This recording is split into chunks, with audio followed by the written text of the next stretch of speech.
welcome, welcome. So, a rollout gets announced at, I don't know, 5 o'clock on a Friday. What happens? Right?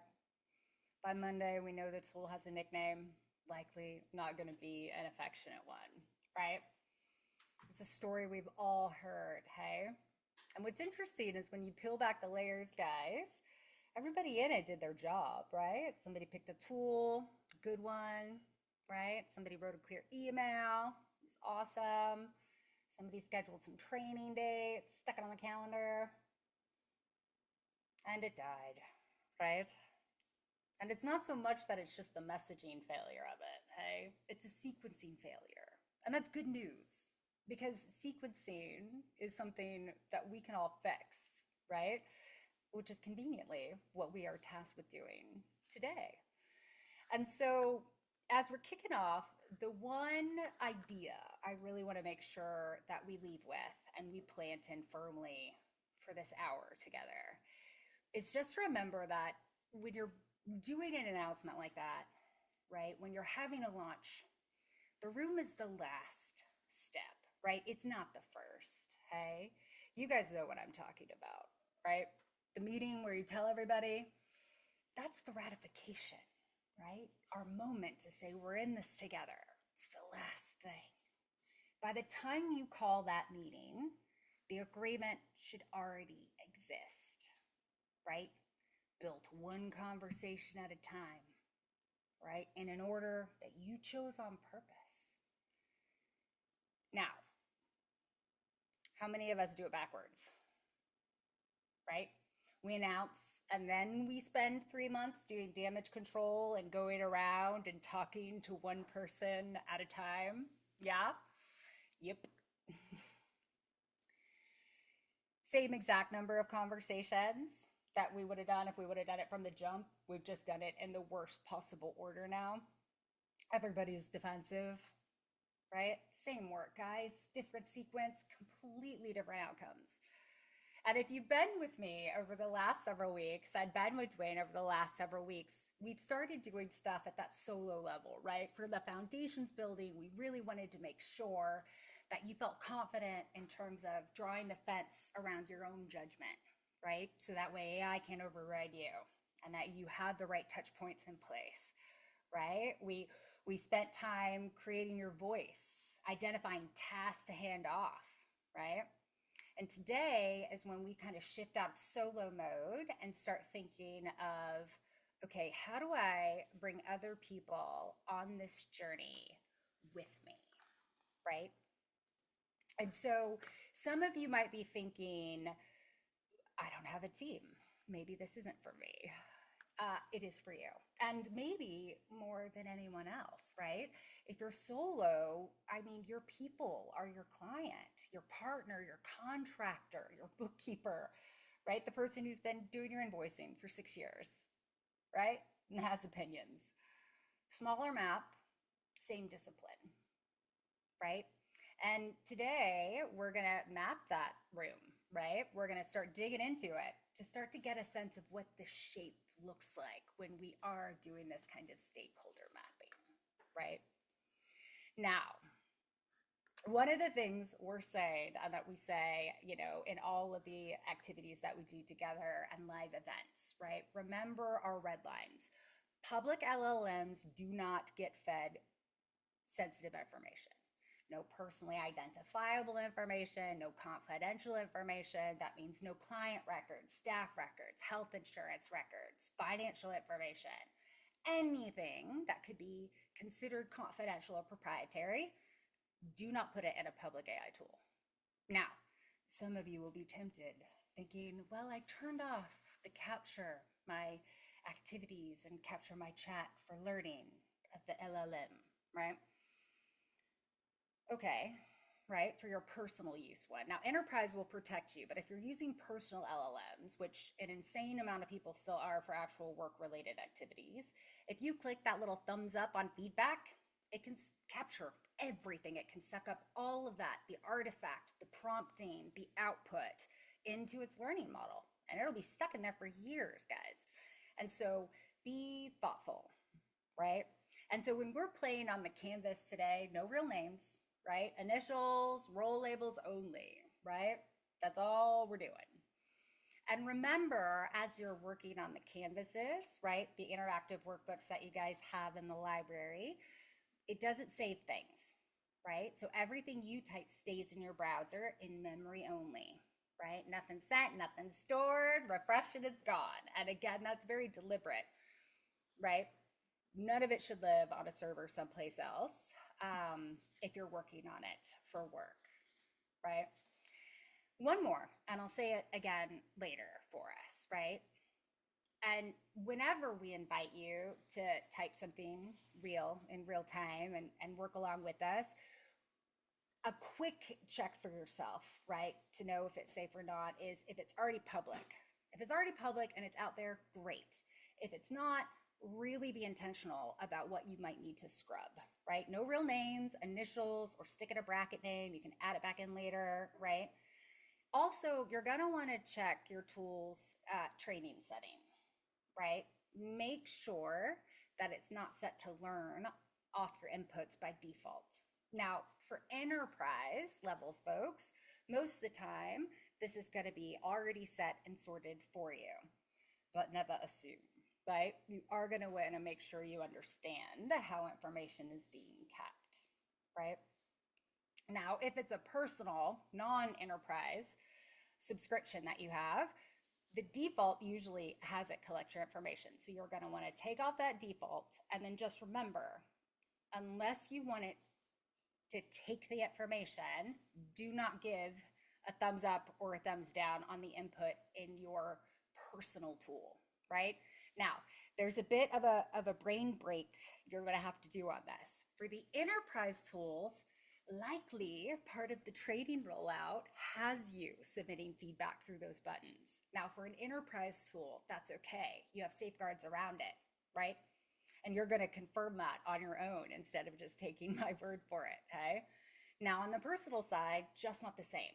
Just remember, it's not apples to apples. And we need to be mindful of that and really make sure we understand the privacy concerns and considerations, right? Now, as we flip to the canvas, a couple of things I want us to hold in our minds, right? And that is really framing, okay? And so the first thing I want you to hold in your mind is the change you're trying to introduce, right? Keep it small, narrow, right? You're not trying to boil the ocean, right? One cup of tea.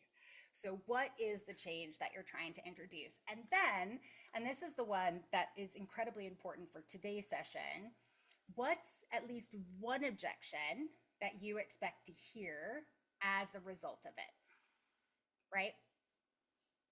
So this is what we want to dig into, right? And so I'm going to go ahead and do mine. You see, I've already typed it in here. AI drafts Friday summary. A person still reads it and sends it, right? Notice how boring that is. Yeah, it's boring on purpose.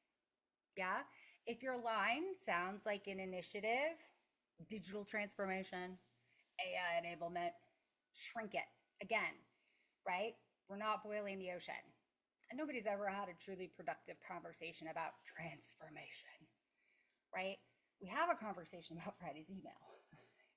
Okay, so shrink it so that way we understand what it is we're really trying to accomplish and we don't overwhelm from the jump, right? So as you are kicking off, and now that you have, you know, this change activity, this task, this shift in sight, what you want to do, and for my practitioners out there and my operators, this will feel like second nature and very familiar. And so lean into the familiarity of it, right? You need to map the room, right? Which is just another way of saying, like, know who your stakeholders are, know that audience, right? And for the purposes of our working canvas, you know, we've identified 3 different categories. Now, depending on your org, on, how things are set up in your hood and neck of the woods, you could change these categories, right? It's totally okay. Remember, frameworks are really supposed to help you bridge where you have learning and where you have gaps and where you need to optimize or strengthen or pivot, right? I'm not a big fan of saying you must do everything strictly one way or another, right? Maybe it's a couple of different pages out of a few different management philosophies that works best with your team based on their skill sets and lived experiences and geographic locations, right? Context. Context is truly what matters here, right? And that's why mapping the room becomes such a foundational exercise for folks, right? And so the three piles, right? We have who decides. They can stop it or they can fund it, right? Who's affected, if it impacts their daily workflow, obviously, right? And then this third bucket, I think is pretty interesting, right? This is the person who just should not hear this secondhand, right? And this third category is actually, where a lot of rollouts go to die, okay? And here's what I mean, right? That third pile is usually just like one, maybe a couple people, right? Rarely the most senior. It is the operator that's been in the org for dozens of years, right? Maybe it's the board member who made the introduction that started the whole thing. Maybe it's the lead who personally trained every single person currently on your team. I don't know, but you know who this person is, right? And if they find out about a big, huge change in a group email, how are they going to react to it, right? It's not that people are inherently against the idea, right? It's that sequencing again that we're talking about. They just don't want to be fourth, you know? So the other thing to think about here is what we see play out in practice. And again, my practitioners in the room, this is going to feel so familiar, right? Nobody escalates over this, right? Being fourth. That's what makes it invisible, right? They don't complain, not out loud. They don't object, right? They just quietly stop being the person who smoothed things over, okay? And the cracks show and the tension shows. And, we can start to see where the rubs truly are. Everybody's watching now, right? Seeing what's going on before they'll lean it, right? And so this is really where trust, the speed and the economics of trust, right? Starting a conversation with folks to co-create, to reimagine, to truly understand what needs to be designed to be of value. That is what can move the needle in a room, right? These are the things that can make or break implementation efforts, the sequencing of how we engage our people. Because rollouts don't fail in that meeting. They fail long before that, right? They fail after that email happens and in the silence over the weekend where people dip in to check it out without any kind of guidance because they got that email at 5 o'clock on Friday, right? And so by the time Monday comes around, that's why that new tool has a nickname. That's why that solution will struggle heartily for a long time, right? Because the order doesn't fit right with how people are able to understand, accept, and assimilate, right? Like being able to embrace change means we understand it, right? We want to have some ownership in it. Okay. Now, I'm not saying we all need to agree. Could be some folks have very different opinions. We're professionals. We disagree, but we commit to that way forward, right? And so, as you are thinking about these initiatives within your orgs, and you're thinking about your stakeholders, right? Get a sense of what it means, right? Like who are like the top folks that you simply cannot move past, right? And I am happy to go first, right? And this one's easy, right? I'm gonna do JK. Um, and they decide, right? Okay, I'm going to do these really quick. She signs the invoices, so she's the decides one. JK signs invoices. So that's a decide one, right? So I definitely need JK to be part of that for me. And then, okay. Da, da, da, da. All right, so then I have RM as I'm thinking about this. And so his daily routine is impacted. Daily routine change. And so they're not deciding anything, but they are affected, right? And so that's my second bucket that I want to make sure I've captured, right? You know what? I do. There's someone else I have in mind. Hmm. This one I don't want to put down because putting her down means I have to actually go and talk to her first. And that's a conversation that's going to take an hour that I don't have, right? So, as I'm filling this out, that reluctance you just watched, that's the signal, right? The person I'm avoiding writing down is the answer, right? And so, in this case, I'm going to mention our core partner, our core managing partner.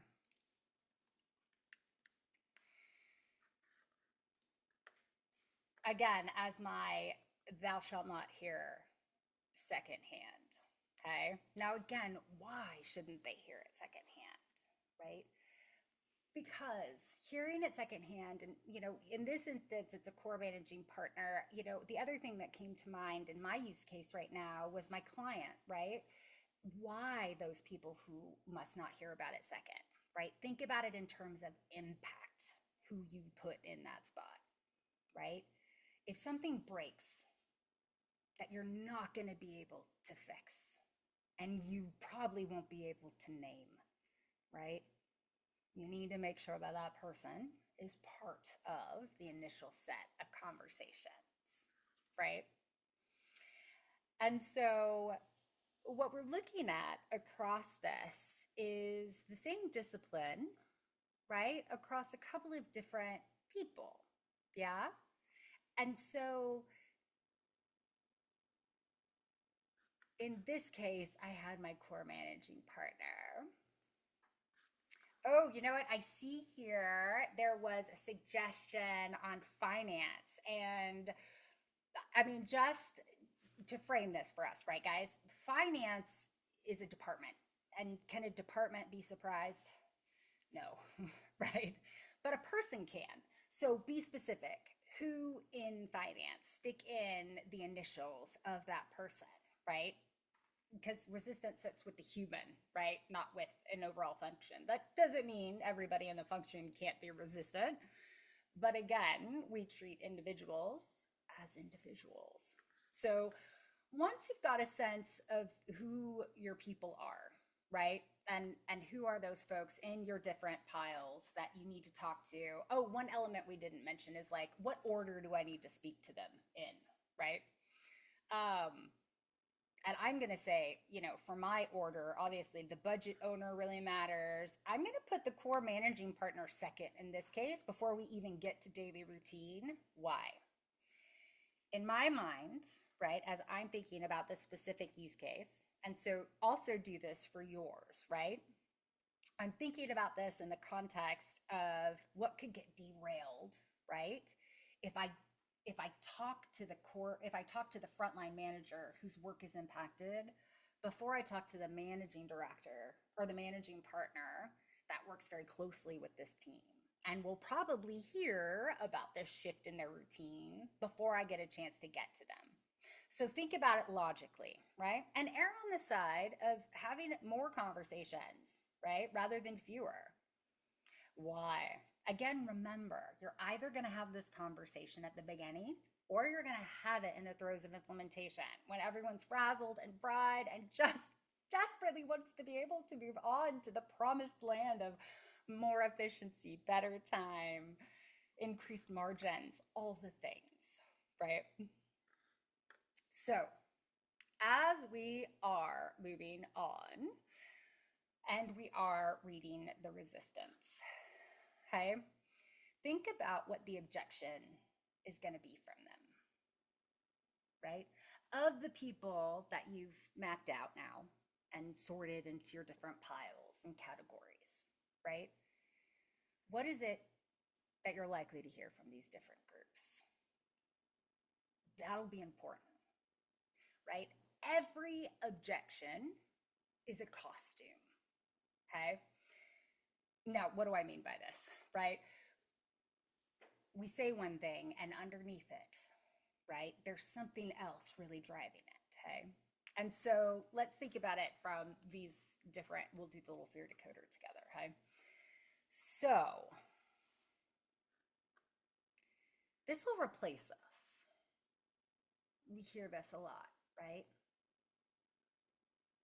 What does it really mean though, okay? Is it that, right? The real fear is that I'll be replaced. It's not the tool, right? It's the impact. If the tool does my work, what's left, that's mine.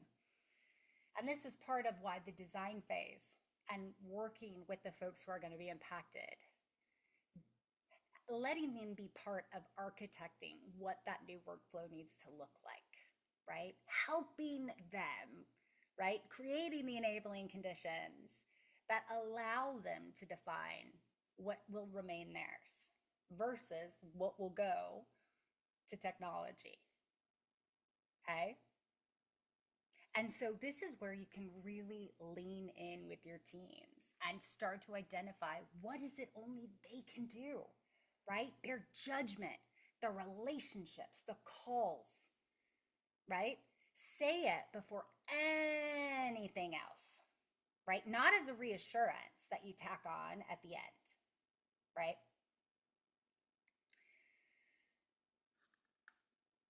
The other thing we hear quite often, it's too complicated. I hear that a lot, right?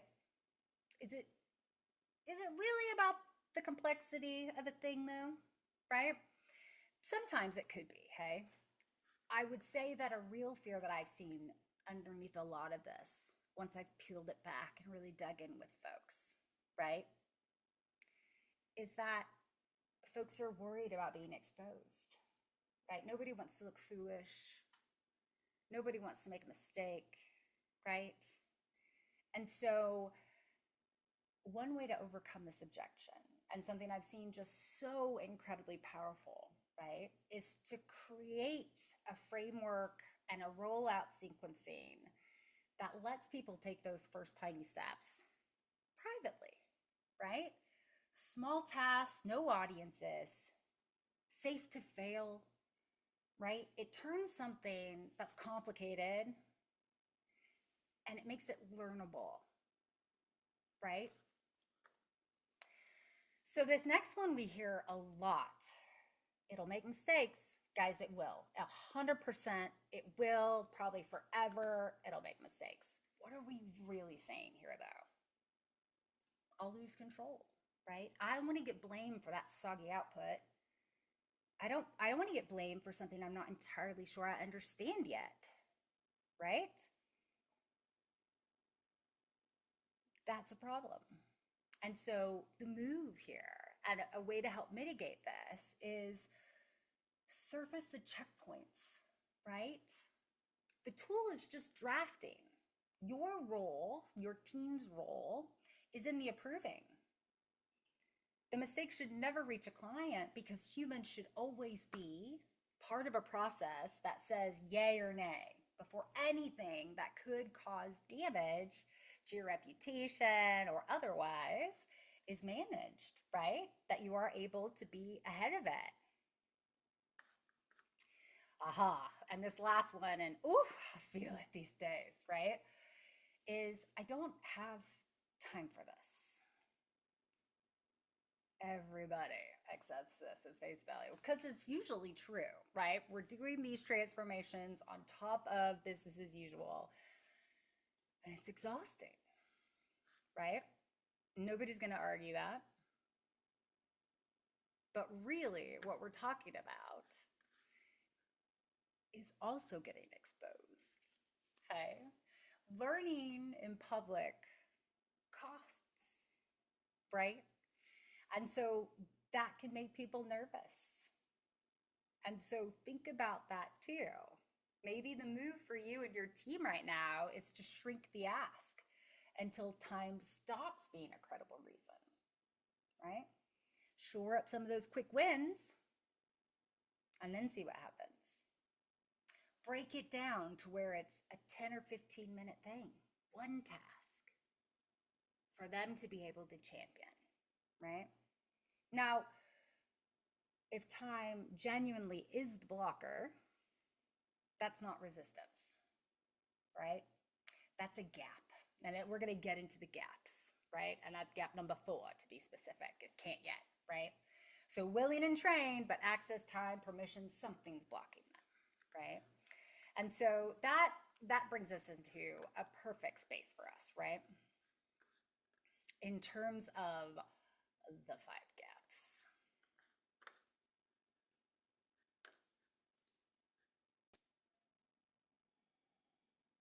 All right, thank you for that. And you guys will have access to the deck afterwards as well. So in terms of the gaps that we want to start to address, right? Name it. What are the most common things that you expect to come up? And so make this part of the planning as part of the rollout, right? So the first one, pretty easy, right? Hasn't heard it, doesn't know what's happening, right? The next one, doesn't want it. They know it, but they're not sold on it, right? Another category, another gap that we see is doesn't know how, right? Maybe they're willing, they're just untrained, okay? Now, the category we were talking about a minute ago is willing and trained, but they just don't have whatever access, time, permission to move on with it, right? And the 5th one's a really interesting one, right?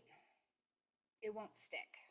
Like maybe it worked once, twice, a couple times, but nothing holds it in place, right? People keep reverting back to what was.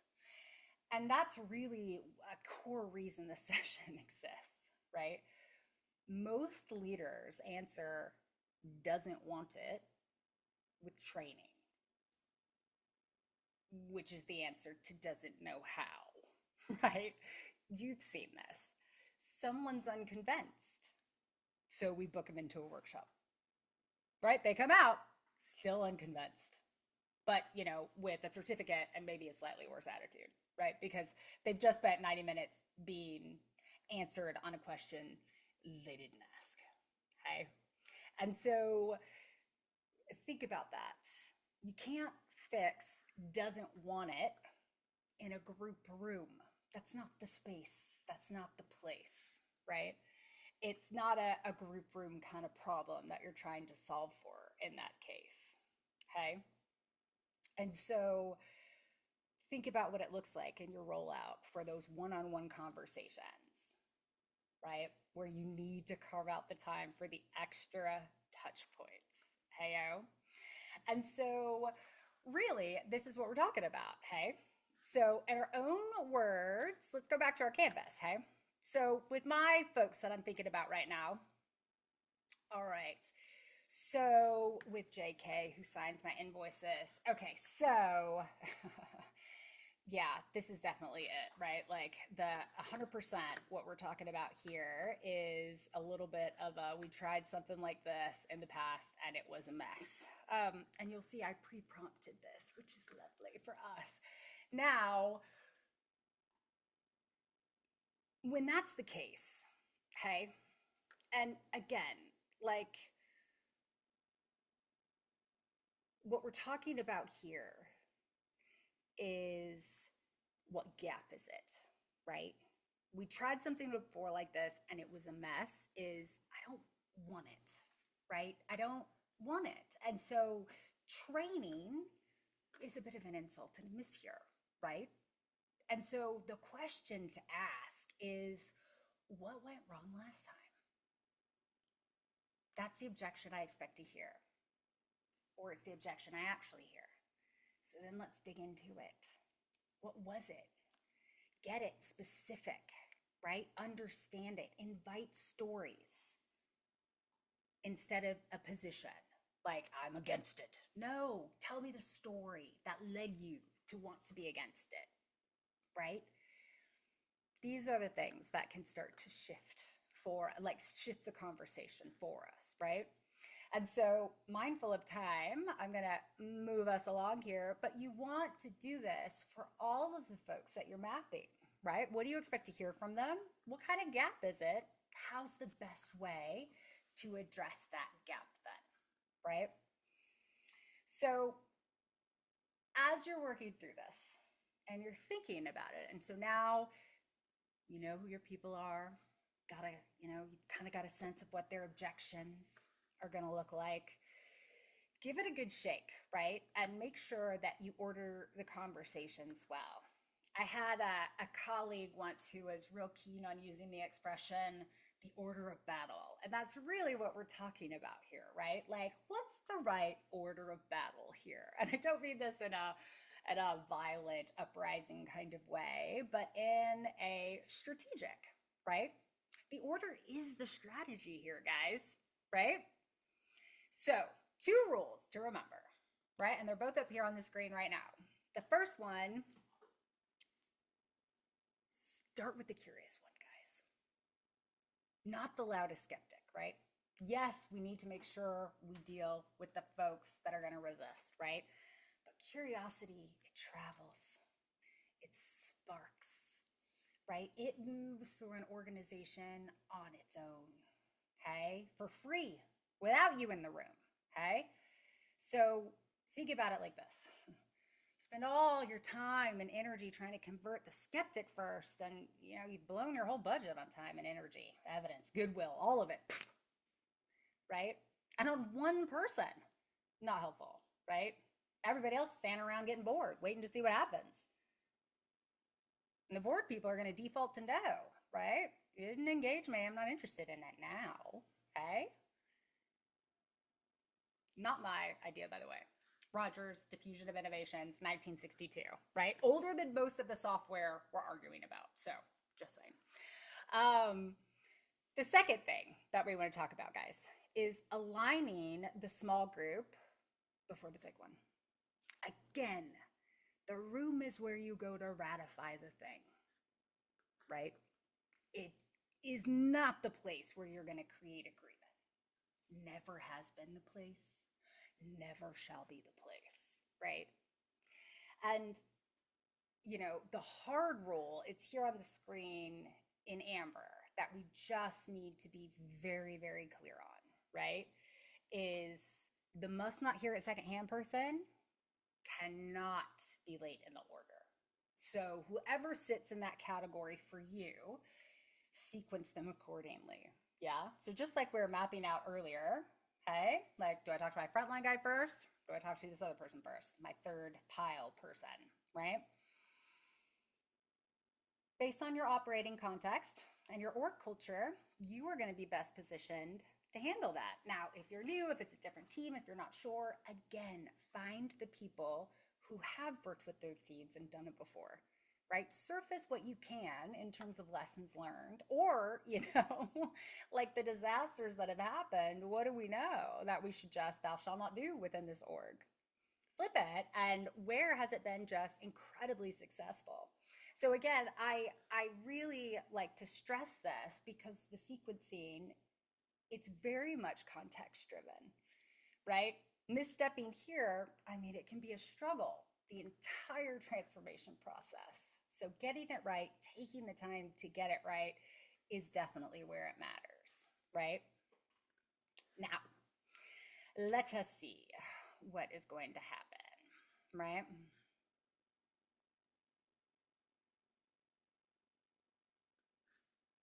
Bum, bum, bum.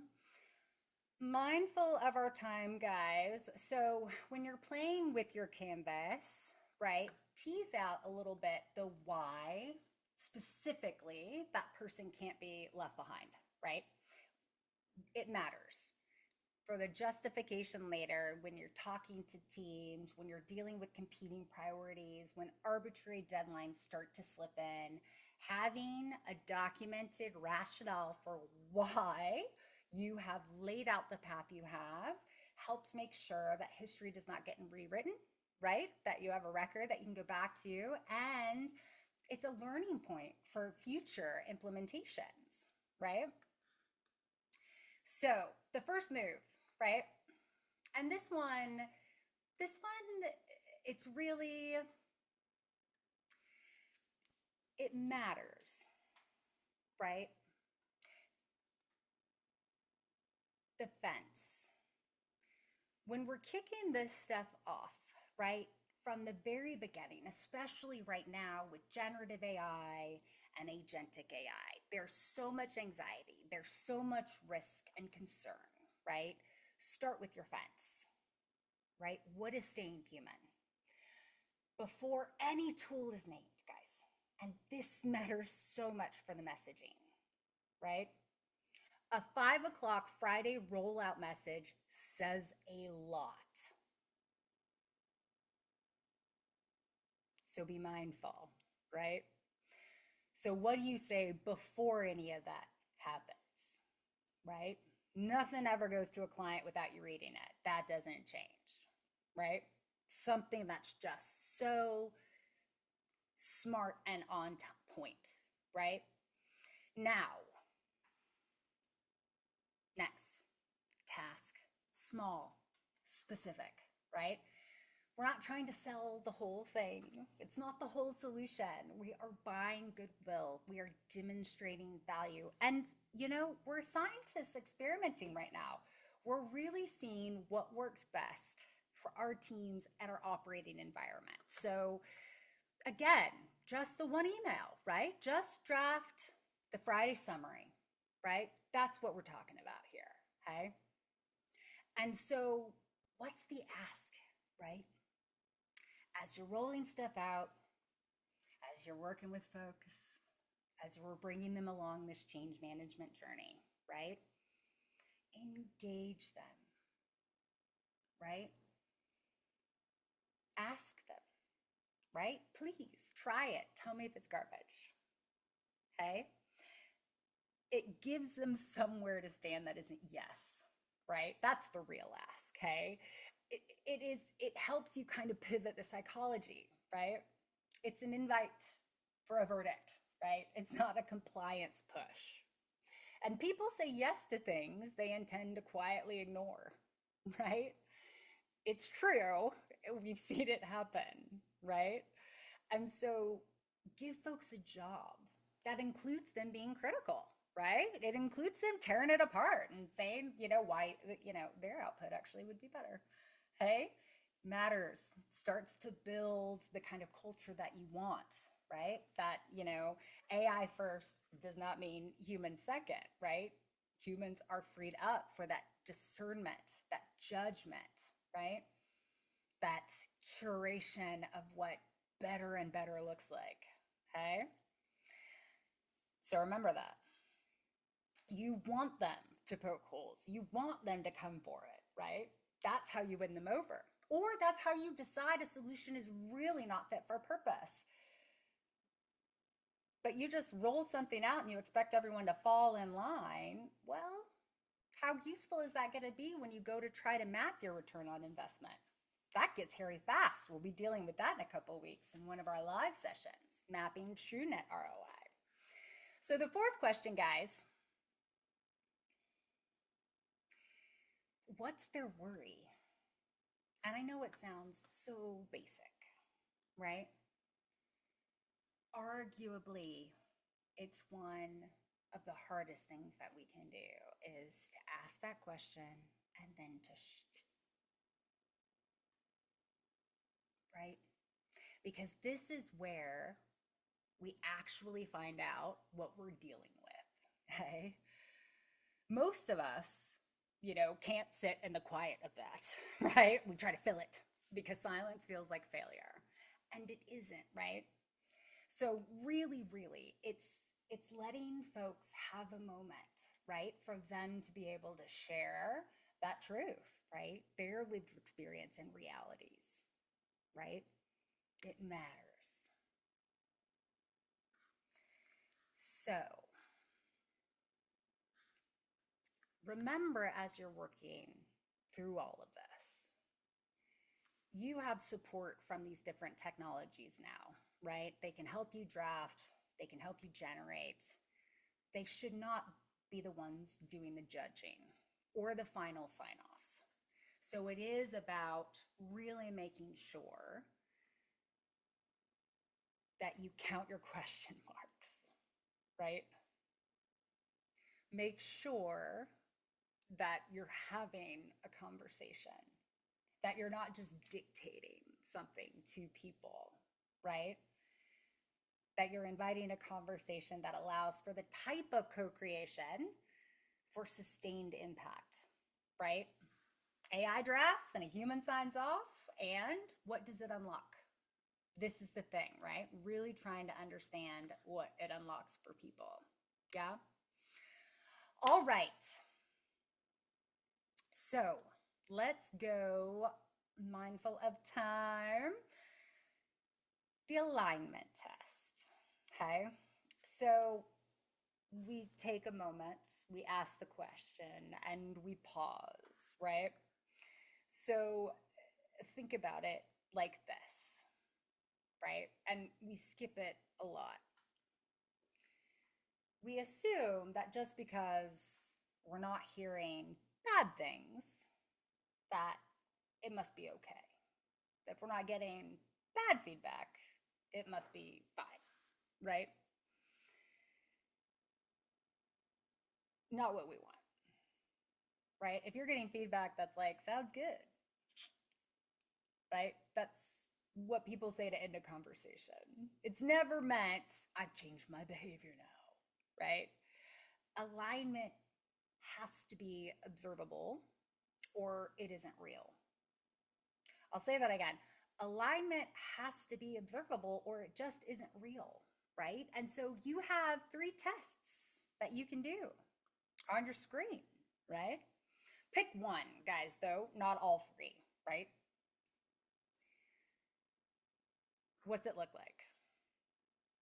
Okay.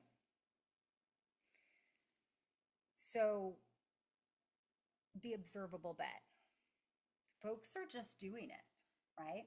Or they're sharing more about it, unprompted, in their own words, right? They can explain that rollout, that transformation, that value that it's supposed to unlock to other people without you spoon feeding them the words, right? They can articulate it. They know the value it brings. They know how it lines up to the business plan, all of it, right? So, yep, that's a good sign that it's rooted in, hey? Another good alignment test, right, is they schedule some follow up, right? That's a good sign. Follow up is good, even if it's to follow up and get feedback about how much they hate it, guys. It matters that it ties into the third element here, too, in terms of they raise a specific objection, right? This is way better evidence of engagement than agreement, too, hey? Because they're engaging with the tool enough to be thinking critically about how we need to tweak it so that way it really does improve the overall output, right? So we can have that amplified impact that we're looking for, right? I find that this third one can surprise some people, yeah? But really, somebody arguing with you about the details has already imagined using the thing. And so that's what we want, you know? We want them to keep walking around inside it, right? Kicking the tires, seeing what works. And that's what we're looking for, right? And so really, what we're looking for at the end of this, right, at the end of the day, hey, is pick the test that you're going to watch for, right, as you roll this out, right, as you do this one small test case, hey.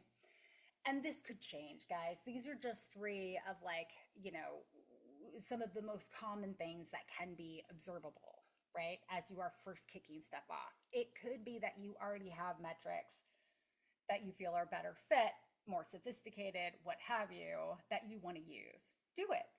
The whole point though is to measure it. Again, you got to observe it. And if you're not observing it and tracking it, well, how are you going to report on it? Right? So again, I stress that because a lot of times we implement stuff and then we just say it's implemented, but we can't really go back and say what we got out of it because we didn't do the needful around having a clear baseline of what we were trying to accomplish and what good enough was going to look like, right? So you see how we're going full circle with these concepts and how they all continue to reinforce as you go along, okay? So pick a time, right? And this is, really where we're going to wrap our session today. When are you going to check back in, right? Why does this matter, hey? This is where we really start to get a sense of, is this a sustainable change, right? Are we baking this into the rhythm of business now, where it's not this bolt on, it's not this afterthought, right? It is something that truly I have put in place and is now part of our operating standards, right? And the reason why we want to check in on this is you want to confirm that it stays in place after the novelty of it is gone, right? That shift from rollout to business as usual, right? Baking it into your rhythm of business is a part where sometimes that sustainability factor, the longevity of some of these initiatives can really start to just precipitously decline, right? Because in week one, everyone is so interested. We are pumped. We are like kumbaya around the fire. We are pumped up about what's going to happen and can't wait to take down that bot and give my feedback, right? Week three, it either lives on a checklist or it dies, right? Quietly, and no one ever mentions it again, right? Except to say, yeah, sure, we tried that. Yeah? And so, again, if you're not revisiting it, if you're not evaluating what the change is, what are you doing, right? How do we know? Is it worth the investment anymore, right? Go back to basics. We want to know what happens, okay? All right. So the last thing before we move off the alignment test that I'll end on is try to be a little more specific than they seemed positive, right? So that's great. But what did you actually see? And what did you actually hear, right? Think about it in terms of, could a third party observe this? And if they could, that is a test. And if they can't, that is a vibe. And it's not to say vibes can't be useful in some instances, right? Maybe ad hoc when you're first getting started, building some trust, sure. But once you're really trying to see the use case, to move things, to look at scale, got to be able to have something that is observable and that other people could readily observe, right?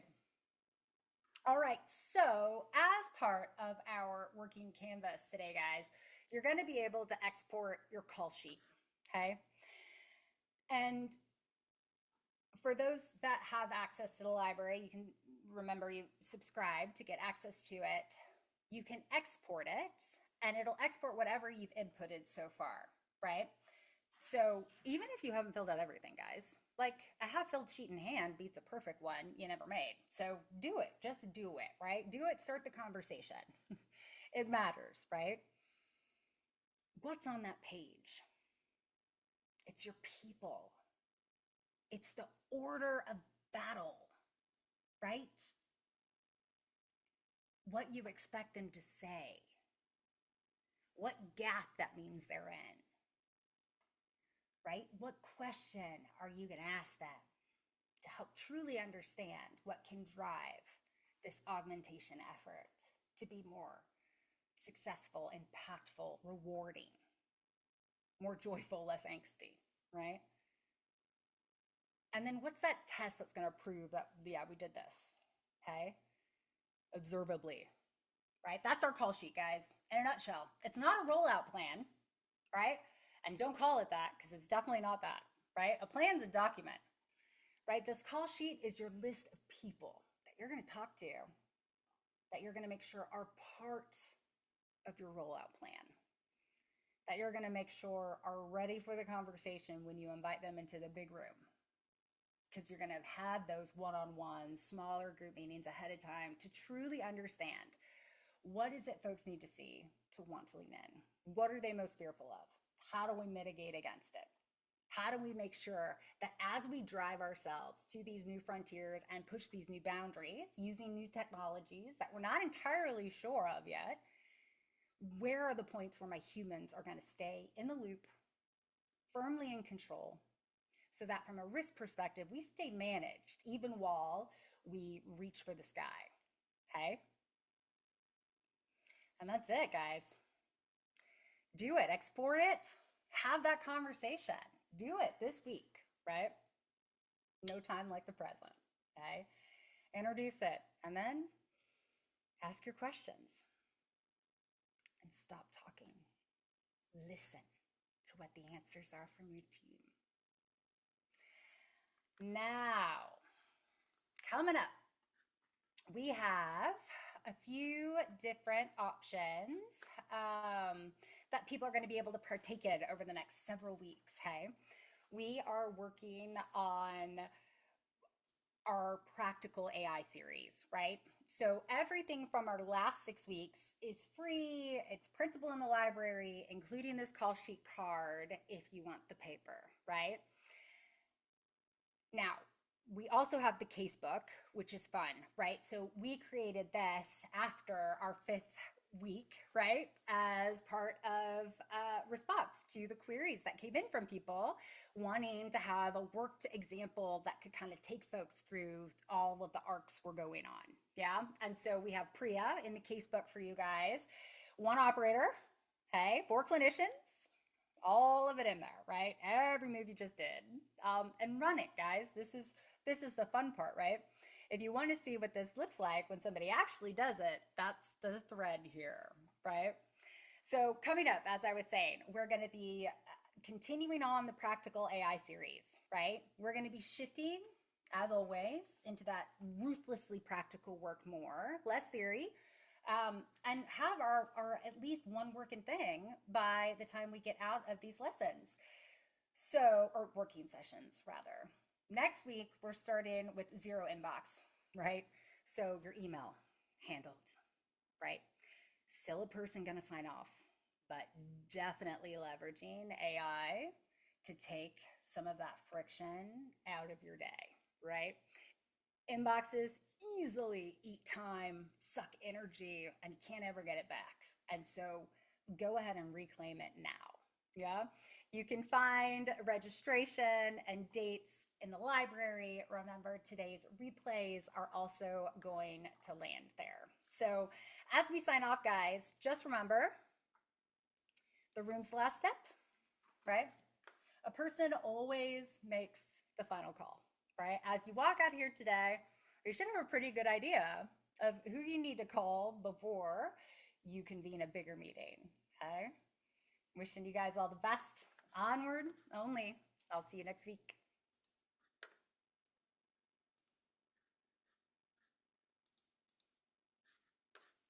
Thanks, guys. See you next week.